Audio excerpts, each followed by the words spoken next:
So this is going to be an extension of the functions that I did in the previous one.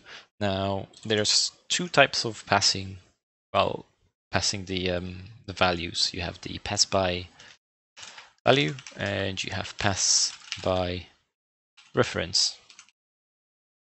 Now let's just put in an integer value. To start off, let's make our value equal to 5.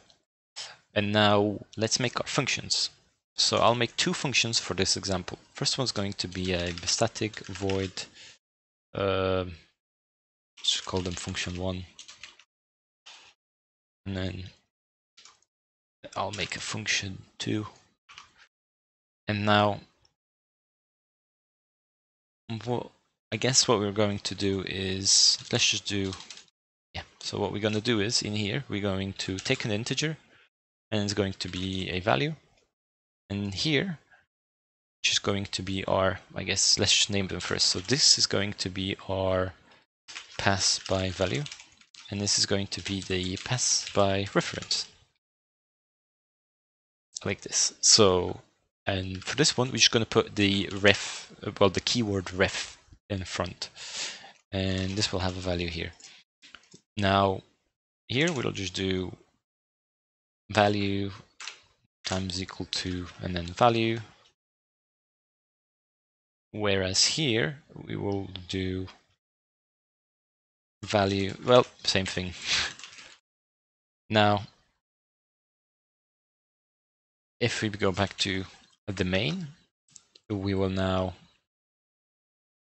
do our little code trick. So we will do function 1 and then value, and then console.writeLine value, and then we'll pretty much do the same thing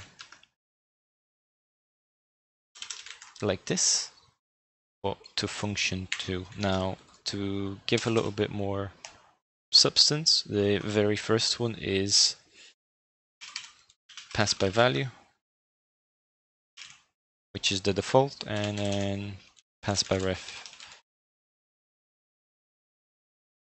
And of course, we need to add the ref keyword at the front of it. So now, I guess let's just add a little bit more. So this is the pass by ref result plus, and then for that one up here, we'll just do pass by value result. Now, let's give this a go. Here you go. So passing by value, passing by reference. As we see, passing by value returns 5, whereas passing by reference returns 25. Now, you might be thinking why that is the case. Let me just change this around a little bit. Just to, there we go. So we have both starting at 7, and then we're just going to add to the value. So this is what happens in the process. So we have our number 7, we put 7 in here. Now to the 7 we add 7, right? Because the plus equals means that it adds to the number. But what will actually happen is, there we go, the 7 stays as 7, whereas this one adds another 7 here. That's because we're passing it by reference, so it's the reference that we return, and thus giving us the number. That's it for pass by value and pass by reference. It was a quick one.